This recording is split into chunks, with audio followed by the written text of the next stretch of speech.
There is a special sort of silence that settles over the steppe in the dead of winter, broken only by the wind and the distant complaints of livestock who seem to question every decision that led them there. You may think you know discomfort, but the Mongol winter camp, somewhere in the 13th century, would have rapidly recalibrated your expectations.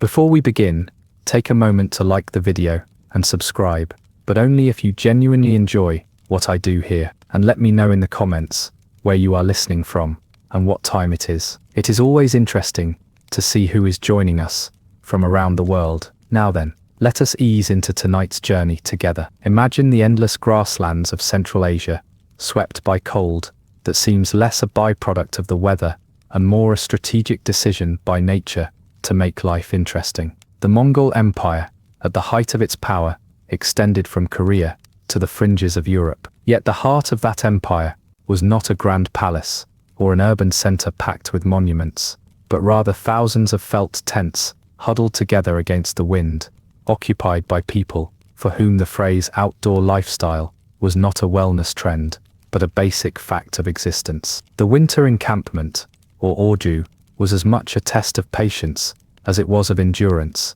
an annual migration into the open arms of frostbite and monotony. There are, of course, some details that defy any heroic retelling. The Mongols, famed for their conquest and mobility, spent winter months largely stationary, clustered together, and living off what they had managed to dry, ferment, or barter before the snow set in. The most prized possession was not gold or silk, but the sheep that could survive until spring. Tea time, if it could be called that, involved stewed mutton, fermented mare's milk, and dairy products, so sturdy they resembled building materials more than food. One contemporary observer remarked that the tent interiors, thick with smoke, and the aroma of boiled fat, made even the outdoors seem inviting by comparison. Among the many winter rituals, none was so consistent as the daily attempt to keep frost from creeping into one's boots. Children would emerge from layers of felt clothing, like particularly unenthusiastic parcels,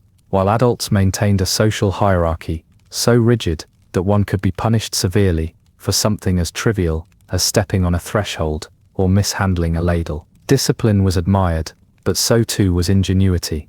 Frozen dung was pressed into service as fuel, and the felt-covered ger, or yurt, could be dismantled and moved in under an hour, if the need arose. Unfortunately, the only thing that never moved was the cold. Picture, for a moment, a family rising before sunrise. Their tent, no larger than a modest room, is lined with thick woolen blankets and the accumulated breath of several generations. The fire has died down in the night, so the eldest is tasked with coaxing embers back to life, while the youngest is dispatched to the livestock pens with a simple hope that nothing essential has collapsed from cold. Outside, the wind offers the closest thing to entertainment, rattling the felt walls and reminding everyone that the steppe does not believe in privacy or peace of mind. So begins another morning in a Mongol winter camp, neither glorious nor dramatic, but quietly relentless. The empire's armies may have reshaped continents, but their true skill was getting through breakfast with all toes accounted for. In the chapters ahead, the routines, rules and small triumphs of winter life reveal how survival was never achieved through heroics, but through the management of many discomforts, one day at a time. In the wide, silent expanse of the Central Asian steppe, the winter camp of the Mongols takes shape each year, as predictably as the return of the cold itself. It is the early 13th century, and what would later be known as the Mongol Empire is already resting its considerable weight across half of Eurasia. Yet most of its people do not spend their days in palaces or cities, but on the endless grasslands, where the horizon seems designed to remind everyone just how far it is to anywhere else. The winter camp, or ordu, is both refuge and reality, an assembly of felt-covered tents, livestock, and people bound together by weather, necessity, and one of history's more exacting social structures. The landscape is striking, though not in a way that suggests comfort. Rolling land, often white with snow, or frozen into an unyielding grey, offers little shelter. The wind is an old companion, insistent, and fond of finding the weaknesses in any construction. Timber is rare, so the chief building material is felt, pressed from the wool of sheep and goats, that are both the Mongols' livelihood and their greatest source of anxiety. The tents, called gers, are round, low, and built to survive the elements, rather than impress visitors. They are practical, portable, and at least in theory, warm. The only real sign of prosperity is the number of livestock resting around the camp, a living fortune that can wander off at the first sign of negligence or a strong enough storm. Inside these tents, life carries on with a degree of order that puts many city dwellers to shame. The fire, usually built in a low hearth at the center, is never left untended in winter. The smoke has a tendency to cling stubbornly to the felt lining, so much so that every garment and blanket absorbs a distinct tang of boiled fat and wool. Clothing is an exercise in patience. Several thick layers of sheepskin and wool, with boots that creak from stiffness and gloves, so robust that dexterity becomes a fond memory. Children are distinguished mainly by the number of layers it takes to identify them. Conversation is limited, partly by necessity, and partly because talking means opening one's mouth to the cold. The camp is not merely a cluster of families, but a carefully graded society. At its head is the Khan, or his appointed representative, whose authority is absolute. Below are the noble lineages, and further still, the herders and artisans. Status is obvious in the size and decoration of tents, a pattern stitched in blue or red, a strip of imported silk from distant China, or the number of horses tethered outside. The rules are not simply suggestions. There is an expected way to enter a tent, to serve food, to tend animals, and any lapse is met with correction, sometimes swift, and never subtle. One is reminded that, in a place where resources are limited, order is a form of insurance. Religion is a persistent presence, though rarely ostentatious. The Mongols show respect to the spirits of earth and sky, to ancestors, whose approval is sought with offerings and small rituals. Every family keeps a sacred place within the tent, usually a shelf at the northern side. There, tokens and charms are arranged, and the eldest offers prayers asking for health, protection, or perhaps most optimistically, milder weather. Shamans serve as intermediaries, their rituals intended to appease unseen forces, or explain misfortunes that neither logic nor livestock can resolve. Most days, the spirits seem no more interested in comfort than the wind. Trade is modest in winter, as roads become treacherous and travel slow. Still, the camp is not entirely isolated. Occasional caravans bring rare goods, tea bricks from China, bolts of cloth, or metal tools. In return, the Mongols offer animal products, hides, or the ever-valuable horses bred to withstand extremes that would discourage most other beasts.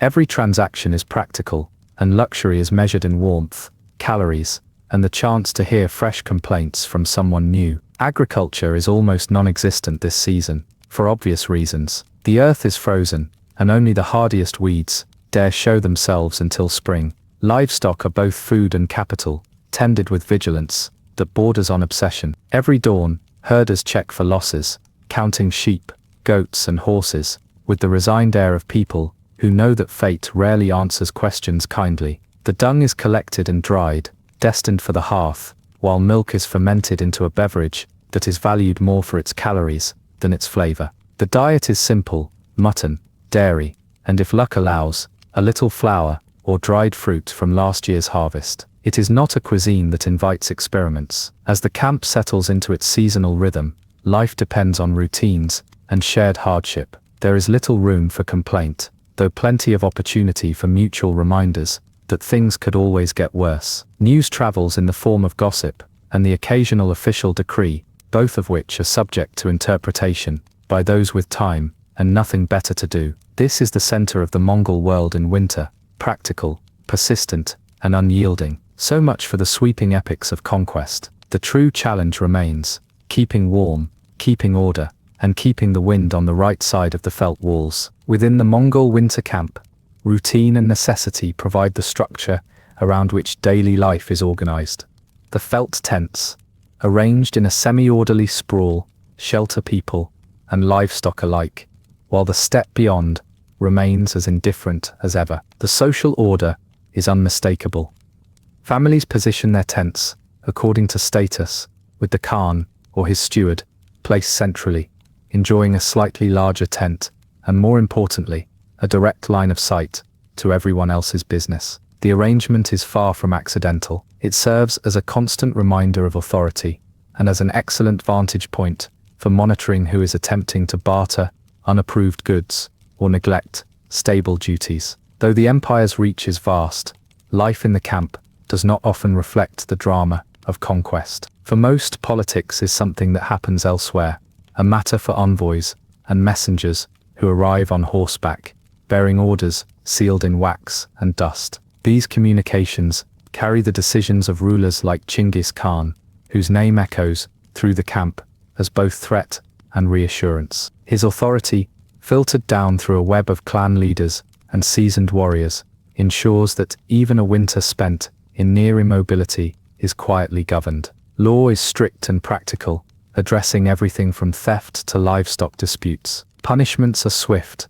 designed less for rehabilitation than for discouraging further creativity. The air inside the tents is thick with domesticity. Each family is responsible for its own fire, meals, and livestock, with duties allocated by age and gender. The soundscape is a blend of animal calls, the rhythmic scraping of milk being churned into fermented arag, and the slow, deliberate chopping of frozen meat. Tools are simple: wooden ladles, stone knives, and sturdy pots blackened by countless fires. Visitors who expect the trappings of wealth might be surprised to discover that the only gold present is likely stitched into a noble's sash or hidden away for more interesting seasons. Most wealth is walking on four legs, just outside the door. Food is functional, not decorative. The main dish is mutton, boiled until tender enough to be separated with blunt utensils. Milk from horses, cows and sheep is processed into a variety of drinks and cheeses, the most prized of which can withstand months of hard travel. Occasionally,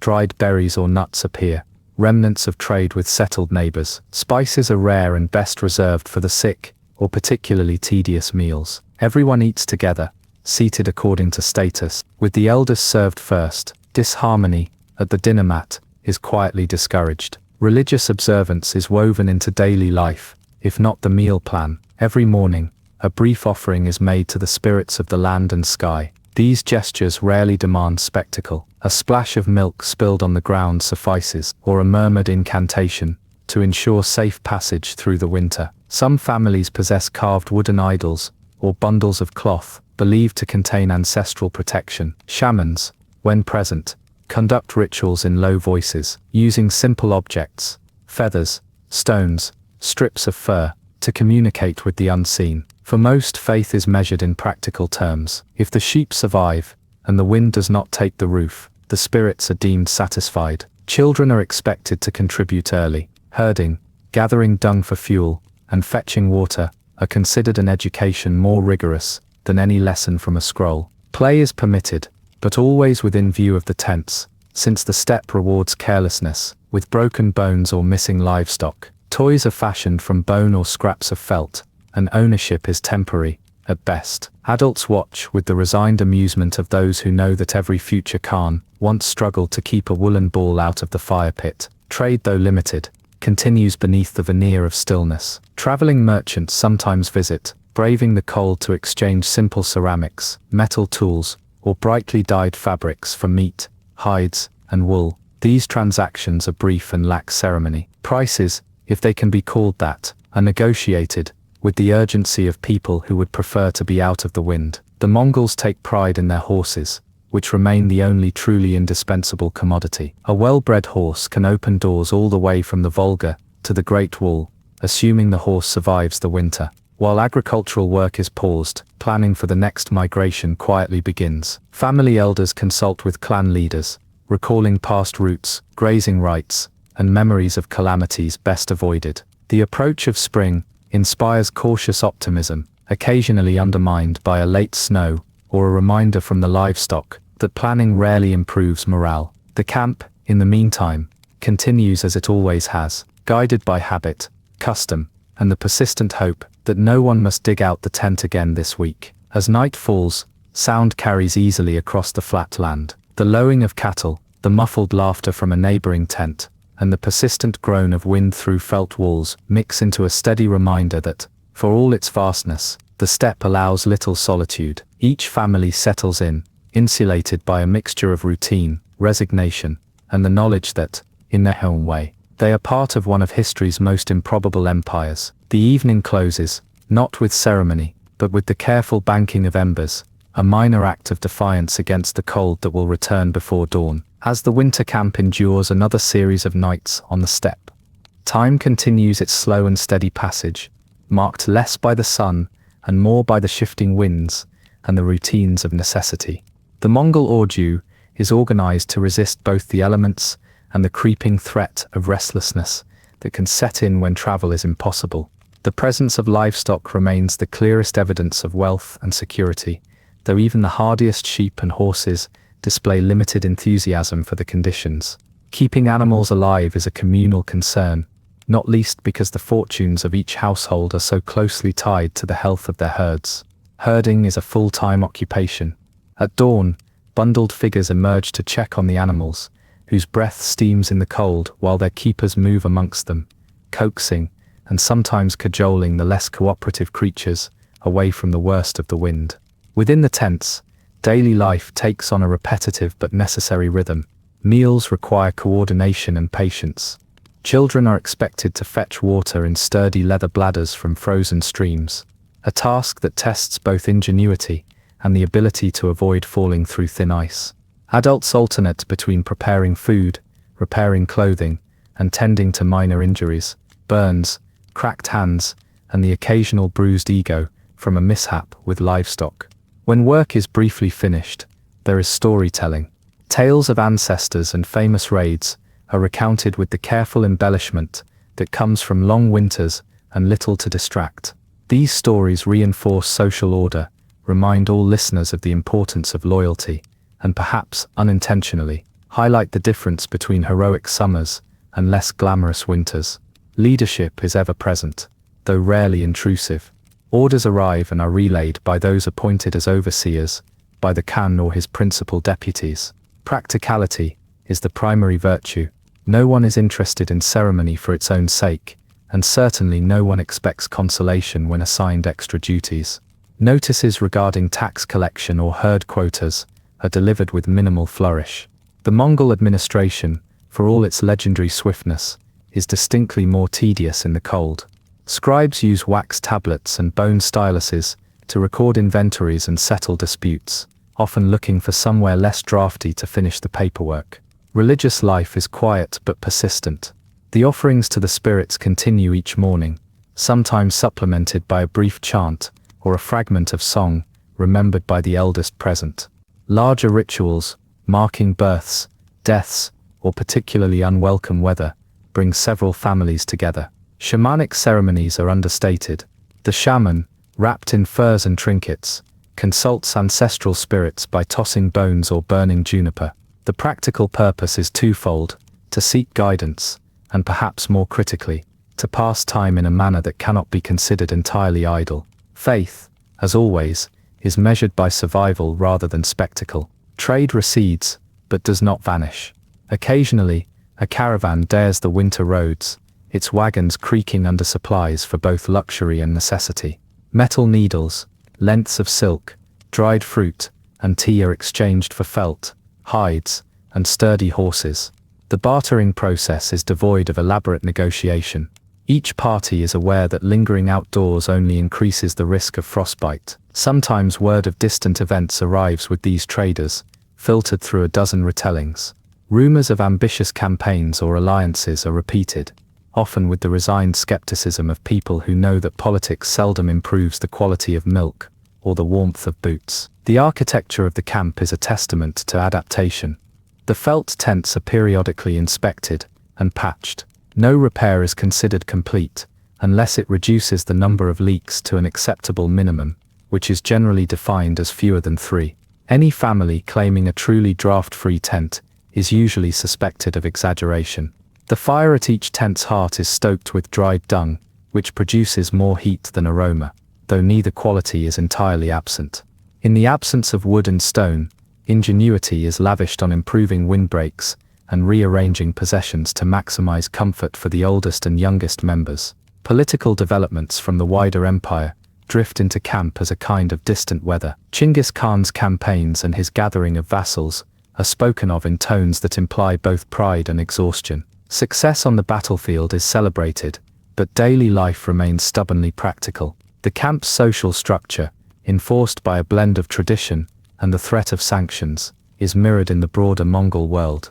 Authority is respected, but never blindly, and grievances are remembered and discussed at length, often over meals, and always with an eye on who might be listening. As daylight fades, the temperature predictably drops. Final rounds are made among the animals, and tent flaps are drawn tight against the persistent wind. The smell of smoke, wool and boiled meat settles over the camp. Conversations become quieter, punctuated occasionally by laughter or the sound of a stubborn goat disagreeing with its tether. Life in the winter camp is a blend of monotony and constant vigilance, a world where survival is measured not by conquest, but by the simple repeated act of enduring one more day. In the morning, routines will resume, and the steppe will offer its familiar greetings, indifferent as ever to the comfort of its inhabitants. By the middle of winter, the routines of camp life have settled into their deepest grooves. The Mongol ordu is a world defined by repetition and resourcefulness, each family maintaining its own careful balance between survival and custom. Nights are long, and the hours of darkness often exceed those of light, which means much of existence is lived by the glow of a hearth, the flicker of oil lamps, or the faint illumination that filters through the thick felt of the ger. Conversations drift between practical matters, fodder rations, worn boots, stubborn illnesses, and the retelling of clan histories.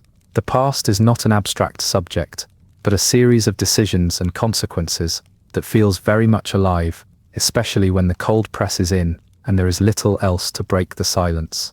Food, as ever, occupies much attention. Dried curds, mutton stews, and fermented milk are staples, prepared in ways that maximize both calories and longevity. The diet is unadorned, its flavor shaped by necessity rather than ambition. Occasionally, dried herbs or a pinch of imported salt appear, reminders that the world beyond the steppe still exists, even if only in small edible fragments. Meals are functional gatherings. Elders eat first, and the best cuts are reserved for those whose work is deemed most important to the family's welfare. Children learn early to value every scrap. Bones are boiled a second time, and what remains is fed to the dogs, who provide their own brand of security in a landscape where the distinction between domestic and wild is not always clear. The rhythm of chores is measured and persistent. Leather harnesses must be checked and repaired, clothing mended, and tools sharpened with stones that have been kept from freezing by body heat. Wool is carded and spun, sometimes dyed using what little is left of last year's gathered plants. These daily tasks provide a structure that is both comforting and inescapable. There are moments when even the youngest seem to sense that time in the camp is a resource to be rationed as carefully as grain. Religion continues to mark the passage of the days. Each morning, a parent or elder lifts a spoonful of milk skyward before tipping it to the earth, a simple gesture acknowledging the unseen spirits and the goodwill of ancestors. Ritual is modest but consistent. Not every family possesses a shaman, but all observe the small rites that regulate birth, marriage, and death. Illness is treated with a combination of herbal medicine, whispered prayers, and when available, a consultation with the nearest healer, who may or may not claim shamanic lineage. The effectiveness of these efforts is discussed with the same resigned skepticism that greets all attempts to predict the weather. The camp is not immune to the slow creep of boredom, especially among the young. Games are invented on the spot, patterns drawn in the frost, small tokens gambled or lost, and feats of balance performed atop frozen bundles of wool. Discipline is swift, maintained by the ever-watchful eyes of parents, and more reliably, older siblings. Stories circulate in the evenings, some recounting the campaigns of Chinggis Khan, others warning of the consequences of laziness or disrespect. The stories about rude children rarely contain happy endings, and so are repeated with particular relish. Political developments from outside the camp arrive, if at all, with a pronounced delay. On rare occasions, a messenger braves the cold to deliver news of new campaigns, diplomatic marriages, or changes in the hierarchy of the golden family. Such events are discussed gravely, though always with the practical detachment of people whose main concern remains the daily search for warmth and food. The larger ambitions of the empire are interesting, but seldom interrupt the cycles of camp life. Authority is real, but it is measured in the steady hand of the clan leader and the reliability of a well-run ger, rather than grand decrees from afar. Trade remains possible, if less frequent. A group of traders sometimes appears on the edge of the camp, their arrival preceded by the barking of dogs and the amused speculation of children. Transactions are brisk. Leather, felt, and dried meat are exchanged for salt, sewing needles, or for those who can afford it, a coil of silk. No one expects to bargain for long in the cold. The value of every good is weighed, not in coins, but in moments of comfort or new possibility. To acquire a metal pot or a sharper knife is to secure a tiny victory over the season. Night returns, and the familiar process of preparing for sleep resumes. Blankets are layered, embers carefully covered, and each family arranges itself in a pattern that maximizes heat and minimizes complaint. The sounds of the steppe, the restless livestock, the complaint of wood in the wind, the distant call of a night bird,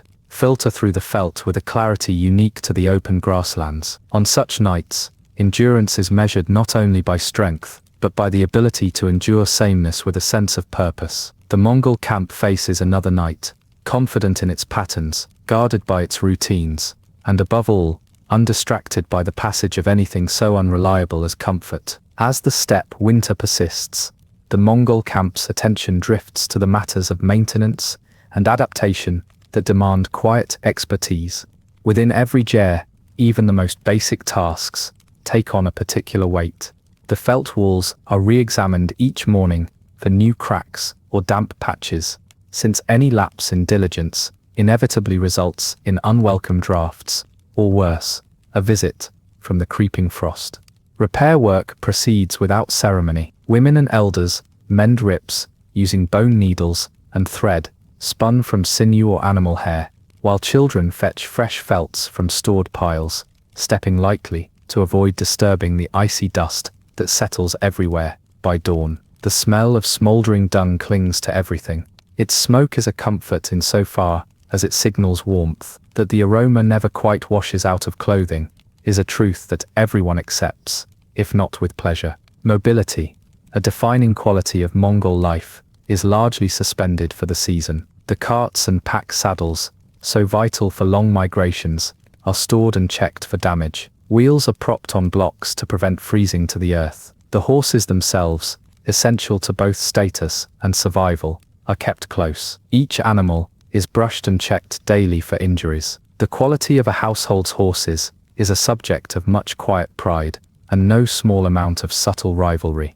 In the wider world, the growing renown of Mongol cavalry has already begun to ripple across Eurasia. In the camp, however, horses are valued as much for their ability to endure winter hunger as for their reputation in battle. The foals born in the previous spring are now judged by their ability to withstand the tests of this lean season. Politics, even in winter, does not entirely sleep. Clan leaders and senior warriors meet in the warmth of the largest ger to settle disputes and discuss messages from the outside world. They sit on felt mats, legs crossed, voices low. Occasionally, word arrives of Chinggis Khan's latest campaigns or diplomatic overtures. These updates are met with the same practical interest that greets the arrival of a particularly large snowdrift. Each announcement is measured not only for its grandeur, but for what it might mean. A call for more horses, a demand for tribute, or perhaps the promise of additional spoils in the seasons to come. Trust is placed in the Khan's distant wisdom, but preparations for any requirement begin at once, just in case. Religion persists in the minor rituals that shape each day. The sacred hearth is tended with a respect that borders on caution. Children are instructed to avoid stepping over the fire or dropping sharp objects too near its edge. These acts, more than superstition, are considered essential to maintaining the goodwill of the spirits. Occasionally, small gatherings are held at the edge of the camp for prayer or divination. Juniper twigs are burned, their smoke believed to carry messages up into the vast sky. Shamans, if present, are treated with quiet reverence, though their pronouncements rarely alter the basic facts of daily life. Economically, The camp is in a state of managed scarcity. No one expects abundance in winter. What little surplus exists is rationed with care. Salt is measured out in pinches. Grain, if any remains, is blended sparingly into stews. Cheese and dried curds are guarded against pilfering, and nothing edible is wasted. The work of spinning wool and softening hides is undertaken in earnest now, when the prospect of outdoor labor offers little appeal. If a traveler arrives, rare but not unheard of, hospitality is shown with a cup of milk or a strip of dried meat, followed by questions about distant relatives and recent events. Children, restless under thick layers of clothing, invent diversions from the tools at hand. A carved bone, a strip of hide, or even a smooth stone becomes a source of competition or quiet amusement. The sounds of laughter and mild disputes filter through the felt walls, often accompanied by the flat, practical admonishments of adults who know the value of keeping small hands occupied. The sameness of winter does not entirely defeat curiosity, though it does instill a kind of patience seldom admired by visitors. As evening falls, the camp prepares for another long night. The air inside the tents is close, heavy with the mingled scents of wool, milk, and the faint tang of smoke. There is a final round of chores outside, animals checked, stores secured, and sentries posted along the camp's periphery. The presence of wolves or thieves is always possible, and vigilance is a habit, too deeply ingrained to neglect. Within each ger, families gather for the last meal, often accompanied by talk of ancestors who survived even harsher winters. In these hours, memory and tradition do more to insulate against the cold than any material possession. The night closes in, not with celebration, but with a slow exhale, as the camp surrenders to sleep, and the enduring certainty that spring will eventually return, even if the steppe remains unconvinced for now. Morning in the Mongol winter camp arrives with little fanfare. There is no chorus of birds to greet the dawn, only the persistent complaints of livestock and the sound of wind working its way through every possible gap in the veldt. Cold has a way of making itself the main event. Each member of the household rises in order of necessity, beginning with whoever lost the argument about tending the embers during the night. The air inside the ger is heavy, touched by the smell of old smoke and the even older wool packed tightly around the walls. The first task is always to coax some life back into the fire, using dried dung and what little wood might have been spared from last year's trade. Outside, the camp stirs to the rhythm of routine. Adults make their way to the livestock pens with slow, careful steps, each breath visible in the chill. Hoovers crunch through frozen earth as sheep and goats are checked for injuries or signs of illness. The horses, stoic as ever, are inspected for frostbite on their legs and muzzles. This process is not hurried. Every animal that succumbs to the season is a loss that will be felt until well after the grass returns. Children are expected to help, though their contributions are usually energetic rather than efficient. Their incentive is obvious. Whoever finishes their chores first can claim a place closest to the revived fire. Social life operates according to both tradition and the practicalities of the day. After the fires are re-established and the animals tended, the camp's elders gather to exchange news, some of it factual, most of it at least interesting. Stories drift from tent to tent, growing with each retelling. The reputation of distant relatives is built and unbuilt with steady regularity, and news from the empire sometimes arrives in the most roundabout ways. One morning's story might concern a minor skirmish near the northern marches. By evening, it may have become a sweeping campaign, if only in the telling. Accuracy is considered more of a luxury than a requirement. Trade is not absent, even now. Occasionally a figure appears across the steppe, bundled against the cold, leading a small string of pack animals. Such visitors are received with the cautious optimism reserved for both newsbringers and potential sources of distraction. Exchanges are brief and practical. Felt, leather, or preserved food is traded for salt, tea, or a rare bit of grain. The negotiations rarely last long. The cold is not interested in the finer points of commerce. Still, a new tool, or well-fashioned needle, might circulate through the camp, briefly elevating the status of its possessor until something more interesting arrives. The architecture of the camp remains a study in adaptation. Geras are maintained with the same vigilance reserved for livestock. Repairs are done quickly, with little discussion, everyone knows the cost of delay. A tent with fewer than 3 leaks is considered respectable, and those with only one are rare enough to inspire envy. The felt is rearranged, weighted with stones or whatever heavy items can be spared. Ice is scraped from the interior lining by hand, since any tool sharp enough to speed the task is too precious to risk dulling. Despite the monotony, each improvement brings a degree of satisfaction, even if it only means being slightly less cold for a single night. Religion and ritual continue to take unobtrusive forms. A wisp of incense, or a sliver of fat, is left on the fire as an offering. The gesture is habitual as it is hopeful. If a shaman is present, they may be consulted about the possibility of milder weather or the health of a sick animal. The answers are always considered, if not always deeply believed. Faith is interwoven with habit, a quiet insurance policy, taken out against the uncertainties of the season. As the sun reaches its highest, a brief warmth touches the camp.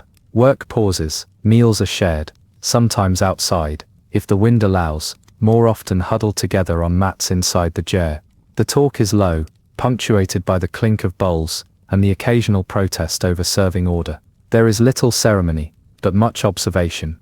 A well-repaired cloak, or a particularly robust pair of boots is noted, and in some corners, quietly admired. By late afternoon, the process begins again. Fires tended, animals checked, tools put away. The camp is a constellation of chores, small conversations, and the steady passage of livestock on the horizon. In the final light, a faint promise of spring can sometimes be imagined. Such optimism is kept quiet. In the Mongol camp, it is understood that the steppe has its own timetable and opinions on comfort that seldom match anyone else's. As the day ebbs away on the steppe, the Mongol camp moves further into the deep routines of winter.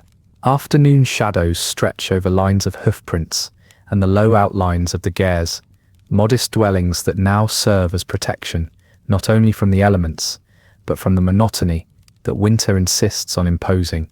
Inside each tent, the air remains thick with the mingled aromas of smoke, wool, and persistent humanity. Conversation is subdued, broken only by the occasional directive spoken by an elder, or the rhythmic scraping of a pot, being cleaned far more thoroughly than any guest would ever believe. Political order is quietly present. The Khan's authority is not visible in grand banners or public spectacle, but in the understated discipline observed as chores are performed.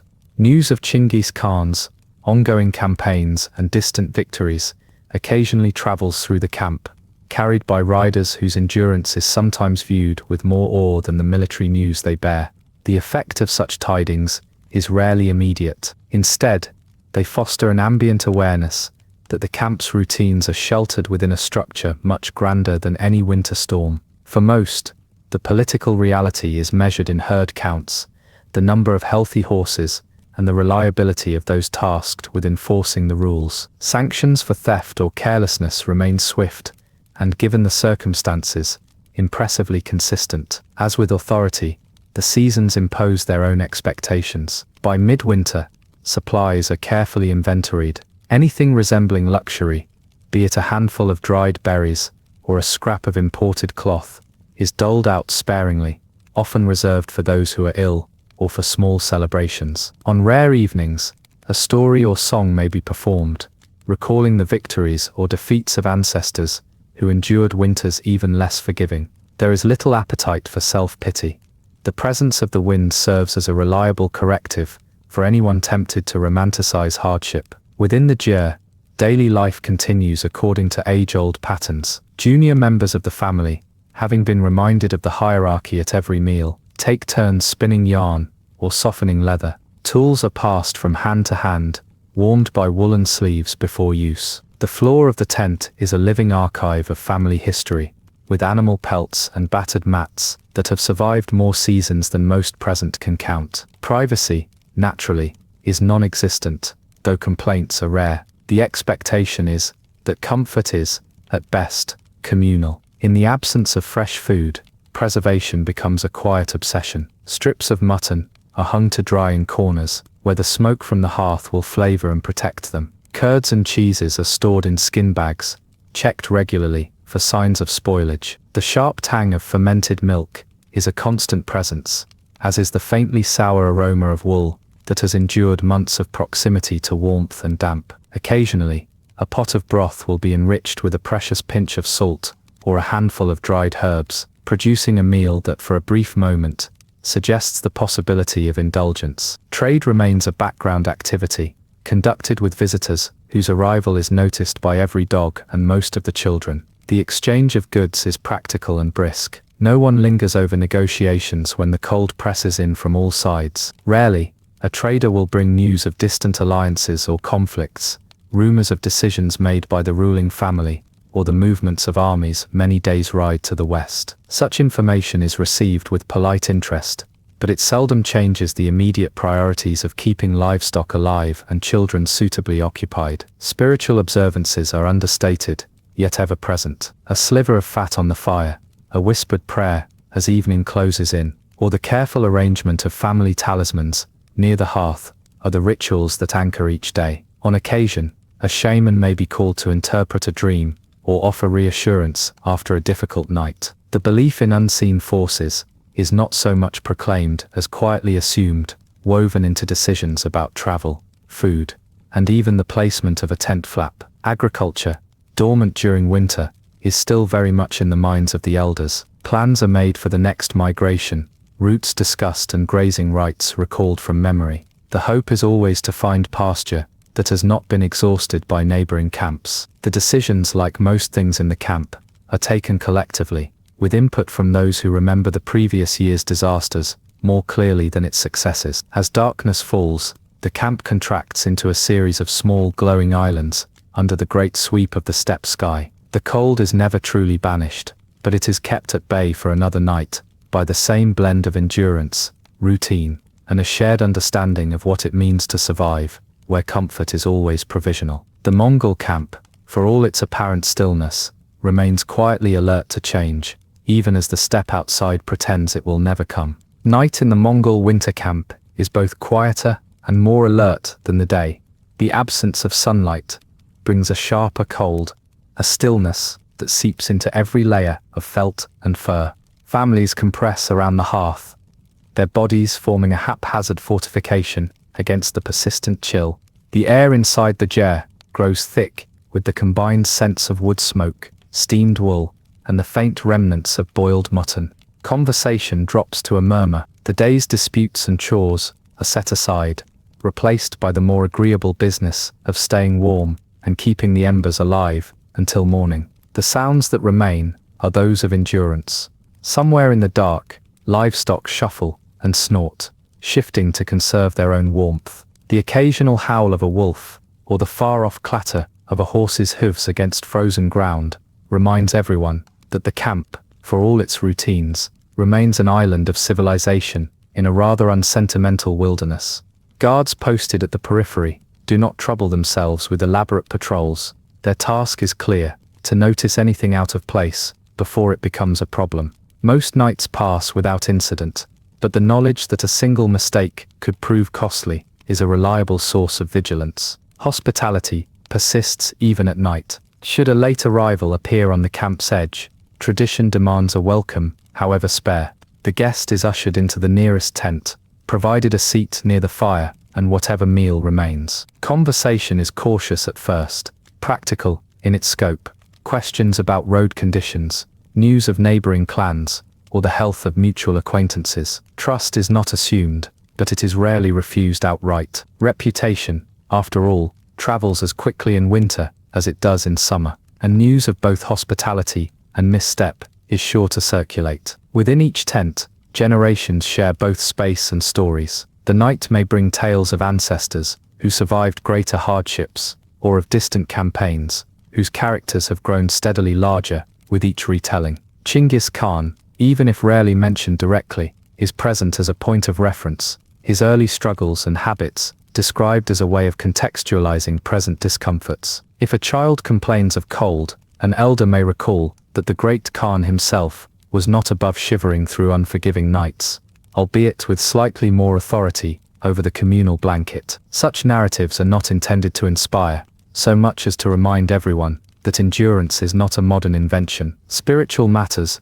are woven into the fabric of the evening. Before sleep, A last offering of milk or fat may be placed on the fire, the gesture accompanied by a whispered petition to the spirits of the land. Protection is sought less in the hope of miraculous intervention than as an acknowledgement of all the unseen factors shaping daily life. The family talismans, usually arranged on a small shelf or hung from the tent's frame, receive a quick glance or a brief adjustment. If dreams are remembered in the morning, they may be discussed with quiet seriousness, particularly if they seem to concern livestock, the weather, or the intentions of distant rulers. Trade and politics, which occupy so much attention by day, recede as the cold deepens. Any plans for future migrations, exchanges of goods, or responses to imperial edicts are postponed until the morning. Occasionally, a senior member of the household will review the family's scant reserves, making mental notes about what must be bartered or preserved as winter draws on.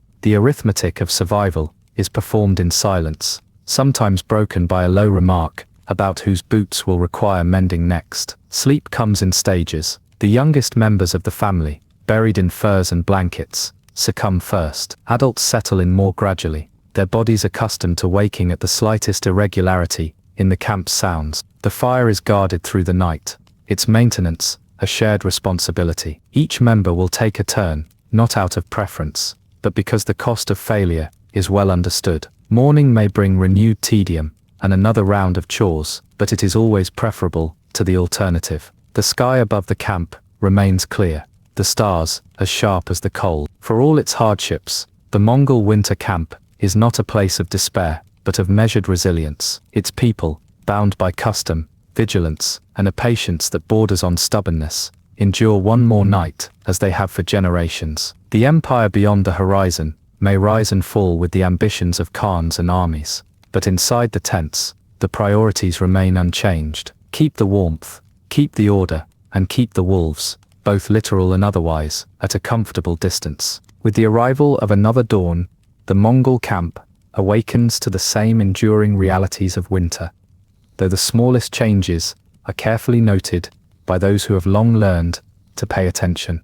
Sunlight, when it comes, brings little in the way of warmth. Instead, it reveals a landscape dusted with frost, with the marks of last night's movements still visible across the trampled snow.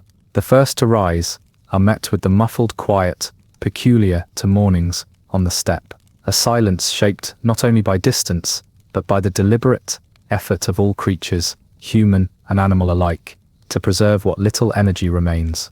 The process of rekindling the hearth is performed with the practiced economy of those who know the cost of delay. Embers are coaxed into flame with the same dried dung, and a thin column of smoke soon escapes through the tent's roof opening, briefly tracing the sky before being lost to the wind.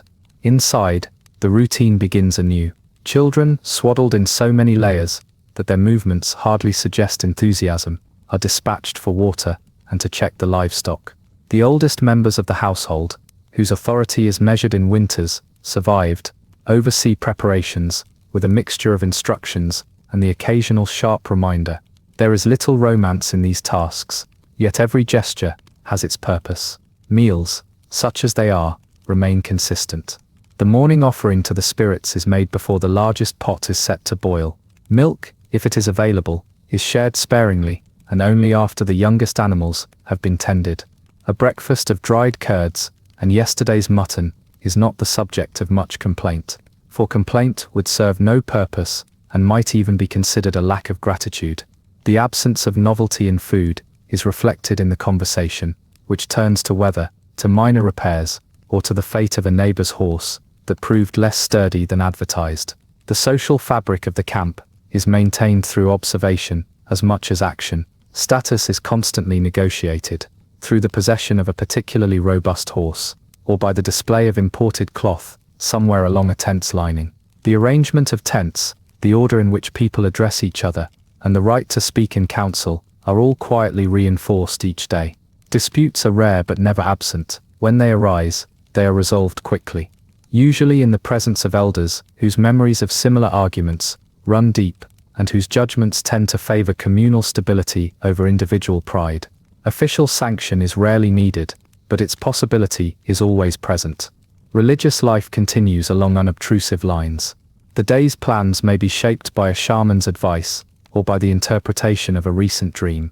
If times are especially hard, a family might sponsor a small ceremony, inviting neighbors to witness a prayer, or an offering to the spirits believed to oversee weather and health. These gatherings provide an opportunity for the exchange of news, and sometimes, a chance for a prospective alliance to be quietly confirmed with the exchange of gifts or promises. Trade does not stop entirely, though it is shaped by the demands of winter. When supplies run low, families barter what little surplus they have, felt, leather goods, or even a well-cured hide, in exchange for salt, grain or other necessities. Any sign of a trader on the horizon prompts a subtle but unmistakable shift in the camp's mood. Adults prepare items for exchange, while children invent reasons to linger near the edge of the camp, hoping for some glimpse of novelty. Despite the practical nature of these encounters, the arrival and departure of visitors provides a brief if fleeting sense of connection to the world beyond the visible horizon. Agricultural concerns, though dormant, are quietly discussed as the days begin to lengthen. Families recall the routes of previous migrations, debating the merits of pasture land, based on memory and stories handed down over generations. The wisdom of the elders is brought to bear on every choice, as even a minor error in timing or destination can have consequences that echo through many seasons. As the sun climbs, the steady rhythms of daily life resume, repairs undertaken, livestock tended, and plans made for the day when the ice will finally yield to grass. Yet for all the monotony and hardship, the camp remains a place of order, purpose, and subtle negotiation. Its people, shaped by relentless necessity, continue to measure their days not by comfort, but by their ability to endure, adapt, and quietly anticipate the ever-distant arrival of spring. With the days showing the faintest signs of lengthening, the atmosphere in the Mongol winter camp shifts in ways that are subtle but unmistakable to those accustomed to the rhythms of the steppe. The sun lingers a fraction longer over the low, wind-swept horizon. Shadows stretch across the snow with more patience than warmth, but the promise of eventual change is there, measured in the slight easing of the wind's bite, or the first drip of melting ice from the tent's rim. These small signals are registered and quietly discussed by elders, who have learned that optimism should be rationed even more carefully than salt. Daily life continues according to the demands of winter, but the talk of future movement grows more frequent. Family groups begin to review their stocks of food and fodder, balancing consumption against the need to retain enough to support a migration when the weather allows. Decisions about routes are not simply matters of preference, they are informed by memory, clan alliances, and a running tally of last year's misfortunes. The terrain may be familiar, but the fortunes of migration often depend on who arrives first at the more favorable pastures. The steppes reward caution, but they punish hesitation. In the midst of this planning, the camp maintains its characteristic order. Repairs to the girths are still made with careful attention.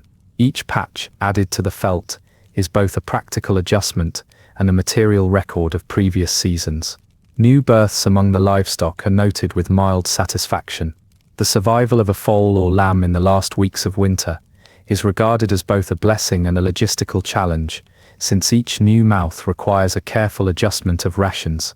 The air inside the tents remains heavy with smoke and wool, but even that seems to thin slightly as the cold moderates. Social relations are shaped by the coming transition. Extended families visit one another more frequently, sharing news and small gifts as gestures of goodwill that will, in the best of times, ensure cooperation on the trail ahead. Marriages may be discussed or cemented with little ceremony, the result of quiet negotiations that serve both personal and political ends. The exchange of daughters, or even herds, is weighed with an eye on future stability. In a world where fortune is always provisional, these decisions are made as much for survival as for sentiment. News from the outside world also arrives with a bit more frequency as the weather grows less severe. Messengers riding under the banner of the Great Khan bring word of imperial decrees, shifting alliances, or new demands for horses and supplies. These messages, often sealed and read aloud in council, are received with the usual mix of deference and calculation. Participation in a military campaign, or the requirement to provide tribute, are not greeted with enthusiasm, but neither are they avoided. The authority of Chinggis Khan and his successors is not questioned, at least not publicly. Instead, the practicalities of fulfilling obligations are discussed with the same seriousness as any matter of livestock or pasture. Religion, too, prepares for the changing season. Offerings to the spirits are made with a hint of anticipation, as if those unseen forces might be persuaded to grant an early thaw. A shaman may be consulted about the wisest day to break camp, or the risks of illness as the weather turns. Rites associated with transition, whether of season or station, are observed with the quiet familiarity of people who believe that rituals are most effective when they are least ostentatious. Trade, long dormant, begins to revive. A traveler may arrive with rumors of distant markets, or new goods available from Chinese merchants or Turkic neighbors. The prospect of acquiring metal tools, bright cloth, or even a new cooking pot injects a brief energy into camp life. Such goods are rarely purchased with coin. Horses' hides and promises are the preferred currency, and each transaction is noted by anyone with an interest in the shifting balance of camp status. The days remain cold, but there is a perceptible lightness to the routines. The prospect of movement, even with its risks and discomforts, is preferable to further weeks of immobility. In the quiet confidence of daily chores and the muted preparations for migration, the Mongol camp displays its defining character, not impatience, but a practiced readiness for change. And as the sun lingers just a little longer each day, there is the understanding that the steppe, indifferent as it is, will eventually permit another season of motion and unpredictability.